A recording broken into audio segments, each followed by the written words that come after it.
हमारे जीवन में कष्ट आए तो ज्यादातर लोग कष्टों में रोते हैं, दुखी होते हैं और रोकर दुखी होकर कष्टों को काटते हैं।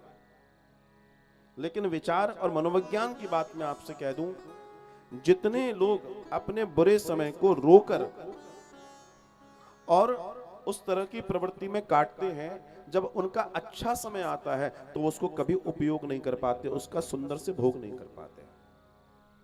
क्यों? क्योंकि रो रो कर और इस विचार को कर करके उन्होंने अपनी आधी से ज्यादा शक्ति छीन कर ली होती है। तो जब अच्छा समय आता है तो आप उसका लाभ नहीं ले पाते। बुरा समय जीवन में आया है, बुरा समय आया क्यों है? हमारे वजह से आया है, हमारे प्रारब्ध की वजह से आया। लेकिन ये जो आया है, इस समय करना क्या है? इस समय अपने धैर्य को स्थापित करते हुए आने वाले वक्त के लिए नई इबारत लिखनी है कि करना क्या है जब सही समय आएगा। आने वाले अच्छे समय की तैयारी करनी है। और जिनके पास आने वाले अच्छे समय की तैयारियां होती हैं, पहले दिन से ही उनको उसका लाभ मिलना आरंभ हो जाता है।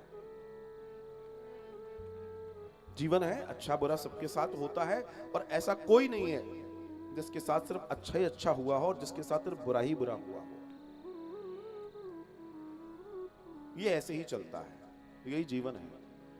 अगर हमारे जीवन में पूर्ण रूप से सुख आ जाए, सुख, सिर्फ सुख, दूर दूर तक दुख का नामो निशान ना हो, तो हम पागल हो जाएंगे। ये सत्य मान के चलिएगा। कई ऐसे लोग जिनके जीवन में कोई दुख नहीं था, उन्होंने आत्महत्याएं कर ली क्योंकि उनके पास कोई स्ट्रगल ही नहीं था।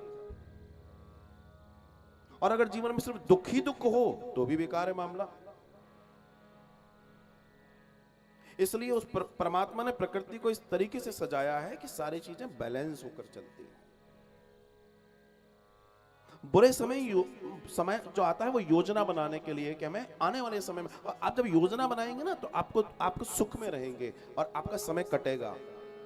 लेकिन उस समय को लेकर हम रोएंगे, बैठे रहेंगे, तो वो पहाड़ बन जाएगा और उस पहाड़ के नीचे हम दब जाएंगे, डिप्रेशन में चले जाएंगे। इसलिए इस बात को समझना और जानना बहुत जरूरी है।